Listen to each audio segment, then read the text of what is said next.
നമസ്കാരം, മലയാളി വാർത്തയിലേക്ക് സ്വാഗതം. പത്തനംതിട്ടയിൽ നിന്ന് നടുക്കുന്ന ഒരു വാർത്തയാണ് പുറത്തു വരുന്നത്. 14 വയസ്സുകാരി ഗർഭിണി. സംഭവത്തിൽ അച്ഛൻ അറസ്റ്റിലായിരിക്കുകയാണ്. കട്ടപ്പന സ്വദേശിയായ 43-കാരനാണ് പിടിയിലായിരിക്കുന്നത്. പത്തനംതിട്ടയിലെ റാന്നിയിലാണ് ഈ സംഭവ വികാസങ്ങൾ അരങ്ങേറിയിരിക്കുന്നത്. 8ാം ക്ലാസ്സുകാരിയാണ് 7 ആഴ്ച ഗർഭിണിയാണെന്ന് കണ്ടെത്തിയിരിക്കുന്നത്. പരിശോധനയിലാണ് ഇത്തരത്തിൽ കുട്ടിയുടെ അവസ്ഥ എന്താണെന്ന് കണ്ടെത്തിയത്. ലാബ് അധികൃതരാണ് ഈ വിവരം പോലീസിനെ അറിയിച്ചത്. ഉടൻ തന്നെ വിവരം അറിഞ്ഞെത്തിയ പോലീസ് പ്രതിയെ കസ്റ്റഡിയിലെടുത്തു. പോലീസ് ഇയാളെ വിശദമായി ചോദ്യം ചെയ്യുന്നുണ്ട്. റാന്നി ഡിവൈഎസ്പി അടക്കമുള്ളവർ സംഭവത്തിൽ വിശദാംശം തേടി രംഗത്ത് വന്നിട്ടുണ്ട്. കുട്ടിക്ക് ആവശ്യമായ കൗൺസിലിംഗ് നൽകുമെന്ന് പോലീസ് വ്യക്തമാക്കി. കട്ടപ്പന സ്വദേശിയായ 43-കാരനാണ് അറസ്റ്റിലായിരിക്കുന്നത്. വയറുവേദനയെ തുടർന്ന് റാന്നിയിലെ സ്വകാര്യ ആശുപത്രിയിൽ ചികിത്സ തേടിയ കുട്ടി ഗർഭിണിയായെന്ന് കണ്ടെത്തിയത് അക്ഷരാർത്ഥത്തിൽ കുടുംബത്തെയും ഒന്നടങ്കം നടുക്കുകയുണ്ടായി. സ്റ്റേഷനിൽ വിവരം കിട്ടിയതിന് പിന്നാലെ കുട്ടിയുടെ അച്ഛനെ തന്നെ പോലീസ് കസ്റ്റഡിയിലെടുത്ത് ചോദ്യം ചെയ്യുകയാണ്. കുട്ടിക്ക് കൗൺസിലിംഗ് നൽകുമെന്ന് പോലീസ് അറിയിച്ചു. എന്തായാലും ഇത്തരത്തിലൊരു സംഭവം അരങ്ങേറിയിരിക്കുന്നു. നമ്മുടെ വീടുകളിൽ കുട്ടികൾ സുരക്ഷിതരല്ല എന്നതിന് ഒരു ഉദാഹരണം കൂടിയായി ഈ സംഭവം മാറിയിരിക്കുകയാണ്. പ്രത്യേകിച്ച് മാതാപിതാക്കൾ, അച്ഛനാണ് ഇപ്പോൾ കസ്റ്റഡിയിലായിരിക്കുന്നത്. എന്താണ് സംഭവിച്ചത്, കൂടുതൽ വിവരങ്ങൾ അടക്കമുള്ള കാര്യങ്ങളൊക്കെ പുറത്തു വരേണ്ടതായിട്ടുണ്ട്. അതേസമയം ഈയിടയ്ക്ക് ആലുവയിൽ ഒരു പെൺകുട്ടി, പ്രായപൂർത്തിയാകാത്ത പെൺകുട്ടി ഗർഭിണിയായ സംഭവം റിപ്പോർട്ട് ചെയ്യപ്പെട്ടിരുന്നു. ബന്ധുവായ 18-കാരനെതിരെ കേസെടുത്തിരുന്നു. ഈ സംഭവത്തിൽ 10ാം ക്ലാസ്സുകാരിയായ പെൺകുട്ടിയായിരുന്നു 8 മാസം ഗർഭിണി. 18-കാരൻ പെൺകുട്ടിയെ പീഡിപ്പിക്കുകയായിരുന്നു. ഇത് സംബന്ധിച്ച് പെൺകുട്ടി പോലീസിന് മൊഴി നൽകി. പരാതിക്ക് പിന്നാലെ പെൺകുട്ടി 8 മാസം ഗർഭിണിയാണെന്ന് വിവരം സ്ഥിരീകരിക്കുകയും ചെയ്തു.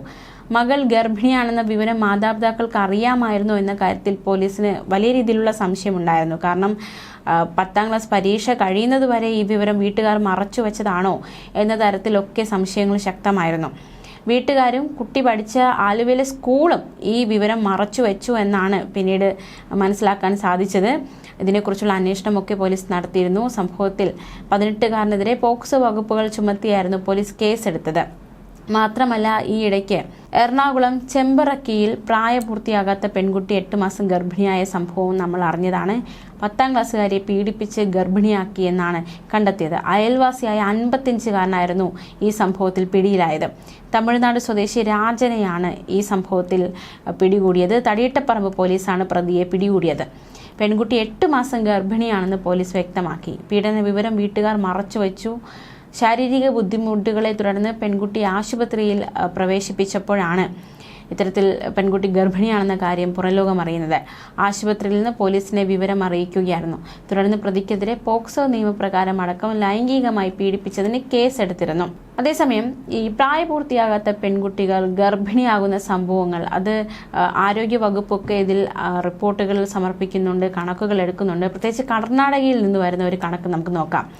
കർണാടകയിൽ പ്രായപൂർത്തിയാകാത്ത പെൺകുട്ടികൾ ഗർഭിണിയാകുന്ന സംഭവങ്ങൾ വർദ്ധിച്ചു വരികയാണെന്ന് ആരോഗ്യ വകുപ്പിന്റെ റിപ്പോർട്ട് ഈയിടയ്ക്ക് പുറത്തു വന്നിരുന്നു. 2023 കണക്ക് പ്രകാരം 28,657 പ്രായപൂർത്തിയാകാത്തവർ ഗർഭിണികളായതാണ് റിപ്പോർട്ട്.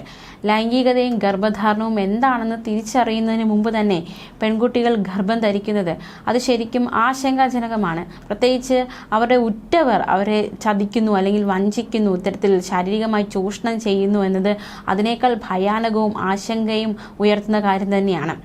2023 ബംഗളൂരു, വിജയപൂർ, ബലഗാവി ജില്ലകളിൽ പ്രായപൂർത്തിയാകാത്ത ഗർഭിണികളുടെ എണ്ണം വർദ്ധിച്ചതായാണ് RCHന്റെ റിപ്പോർട്ടിൽ നിന്ന് മനസ്സിലാക്കാൻ സാധിച്ചത്.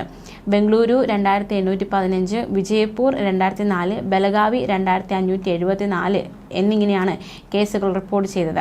ഉടുപ്പി ജില്ലയിൽ 56 കേസുകളും കോലാർ ജില്ലയിൽ 98 കേസുകളും റിപ്പോർട്ട് ചെയ്തിരുന്നു. ശൈശവ വിവാഹം, ലൈംഗിക അതിക്രമം, ലൈംഗിക വിദ്യാഭ്യാസത്തിന്റെ കുറവ് എന്നിവയൊക്കെ ഈ അവസ്ഥയിലേക്ക് നയിച്ചിരുന്നു. ഇത്തരം അക്രമങ്ങളിൽ ഇരകളാകുന്നത് ഭൂരിഭാഗവും പാവപ്പെട്ടവരും പിന്നാക്ക സമുദായക്കാരും പ്രായപൂർത്തിയാകാത്ത പെൺകുട്ടികളുമാണ് എന്നാണ് റിപ്പോർട്ടിൽ വ്യക്തമാക്കിയിരുന്നത്. മാത്രമല്ല 59,000 ശൈശവ വിവാഹ നിരോധന ഓഫീസർമാർ കർണാടകയിലുണ്ടായിരുന്നു. സർക്കാർ, പോലീസ്, ശൈശവ വിവാഹ നിവാരണ ഉദ്യോഗസ്ഥർ, ശൈശവ വിവാഹ നിരോധന കാവൽ സമിതി, ശിശു സംരക്ഷണ സമിതി എന്നിവയുണ്ടായിട്ടും ഇത്തരം കേസുകളിൽ യാതൊരു കുറവും ഉണ്ടായിരുന്നില്ല. സംസ്ഥാന ബാലാവകാശ സംരക്ഷണ കമ്മീഷനും ജില്ലാ ചൈൽഡ് പ്രൊട്ടക്ഷൻ യൂണിറ്റും ഉണ്ടായിട്ടും കുട്ടികളുടെ അവകാശങ്ങൾ ലംഘിക്കപ്പെടുന്ന സാഹചര്യമുണ്ടായി. ശൈശവ വിവാഹങ്ങൾ നടക്കുന്നു, പ്രായപൂർത്തിയാകാത്ത പെൺകുട്ടികൾ ഗർഭിണികളാകുന്നു, ചില സംഭവങ്ങളിൽ പോക്സോ കേസ് രജിസ്റ്റർ ചെയ്യാറില്ല എന്നതടക്കമുള്ള കാര്യങ്ങൾ ഉദ്യോഗസ്ഥർ അറിയിച്ചിരുന്നതാണ്. പ്രായപൂർത്തിയാകാത്തവർ ഗർഭിണിയായാൽ ആരോഗ്യവകുപ്പ് ഉദ്യോഗസ്ഥർ പരിധിയിലുള്ള പോലീസ് സ്റ്റേഷനിൽ റിപ്പോർട്ട് ചെയ്യണം. മാത്രമല്ല, കാർഡുകൾ നൽകുമ്പോൾ ഇക്കാര്യങ്ങൾ ആശുപത്രി അധികൃതർ കൃത്യമായി ശ്രദ്ധിക്കണമെന്നും ഉള്ള നിർദ്ദേശങ്ങളൊക്കെ നൽകിയിരുന്നു. ഇത്തരം കാര്യങ്ങൾ കൃത്യമായി ശ്രദ്ധ ചെലുത്തണം. എങ്കിൽ മാത്രമേ കുറ്റവാളികൾക്ക് തക്കതായി ശിക്ഷ നൽകാൻ സാധിക്കുകയുള്ളൂ. ശൈശവ വിവാഹം തടയാൻ ബോധവൽക്കരണം ഉൾപ്പെടെയുള്ള പരിപാടികൾ നടത്തുന്നുണ്ടെങ്കിലും ഇത് നിയന്ത്രണ വിധേയമാക്കാൻ ഇപ്പോഴും കഴിഞ്ഞിട്ടില്ല എന്നതടക്കമുള്ള ഒരു നിഗമനത്തിലൊക്കെ ഒരു റിപ്പോർട്ടൊക്കെ പുറത്തു വന്നതാണ്. എന്തായാലും ഇത്തരത്തിലുള്ള നമ്മുടെ കുട്ടികൾ നമ്മുടെ വീടുകളിൽ സുരക്ഷിതരാണോ, അത് അവരെത്രമാത്രം സുരക്ഷിതരാണ് എന്ന ചോദ്യങ്ങളിലൊക്കെ ഉയർത്തുന്ന തരത്തിലുള്ള സംഭവങ്ങളാണ് അരങ്ങേറിയത്. എന്തായാലും ഇത്തരത്തിലുള്ള സംഭവങ്ങൾ ആവർത്തിക്കുമ്പോൾ അത് തീർച്ചയായിട്ടും ആശങ്കാജനകം തന്നെയാണ്. പ്രത്യേകിച്ച് ഒന്നും അറിയാത്ത, എട്ടും പൊട്ടും തിരിയാത്ത പ്രായത്തിലുള്ള പെൺകുട്ടികളൊക്കെ ഗർഭിണിയാകുമ്പോൾ അതിന് പിന്നിലുള്ളവർ അത്രയും ആ കുട്ടികളെ ചൂഷണം ചെയ്യാൻ അവർ ശ്രമിച്ചു എന്നത് അത് വളരെ ഭയാനകം തന്നെയാണ്. മാത്രമല്ല, സ്വന്തം പിതാവ് മക്കളെ ഇത്തരത്തിൽ ചൂഷണം ചെയ്യുന്നു ലൈംഗികമായി എന്നതും ഏറെ ഭയാനകം തന്നെയാണ്. ഇത്തരത്തിലുള്ള ഒരുപാട് സംഭവങ്ങൾ റിപ്പോർട്ട് ചെയ്യപ്പെടുന്നുണ്ട്. പ്രത്യേകിച്ച് ഈ സംഭവങ്ങളൊക്കെ ആവർത്തിക്കപ്പെടുന്നുണ്ട് എന്നതും ഏറെ ഭയാനകം തന്നെയാണ്. മാത്രമല്ല, ഈ ഒരു സംഭവങ്ങൾ ആവർത്തിക്കാതിരിക്കാൻ തീർച്ചയായിട്ടും കുടുംബത്തിലുള്ളവർ, ഈ ഒരു കുട്ടികളുടെ ഉറ്റവർ തന്നെ ശ്രദ്ധിക്കേണ്ടിയിരിക്കുന്നു. ഇങ്ങനത്തെ സംഭവങ്ങൾ ആവർത്തിക്കാതിരിക്കാൻ ഒരു പ്രത്യേക സംരക്ഷണവും ഒരു പ്രത്യേക കരുതലുമൊക്കെ അവർക്ക് നൽകേണ്ടിയിരിക്കുന്നു, ഇങ്ങനെ ആവർത്തിക്കാതിരിക്കാനായിട്ട്. കുട്ടികൾക്ക് ബോധവൽക്കരണം നൽകാം, അവർക്ക് ബാഡ് ടച്ച് പറഞ്ഞു കൊടുക്കാം. മോശമായിട്ട് ഒരാൾ സമീപിക്കുമ്പോൾ അതെങ്ങനെയാണ്, അവരെ മോശം ടച്ച് എന്താണെന്നൊക്കെ അവർക്ക് പറഞ്ഞു കൊടുക്കുന്നതിലൂടെ തീർച്ചയായിട്ടും ഒരു പരിധി വരെ നമുക്ക് കുട്ടികളെ ബോധവൽക്കരിക്കാം എന്ന് തന്നെയാണ് മനസ്സിലാക്കാൻ സാധിക്കുന്നത്. ന്യൂസ് ഡെസ്ക് മലയാളി വാർത്ത.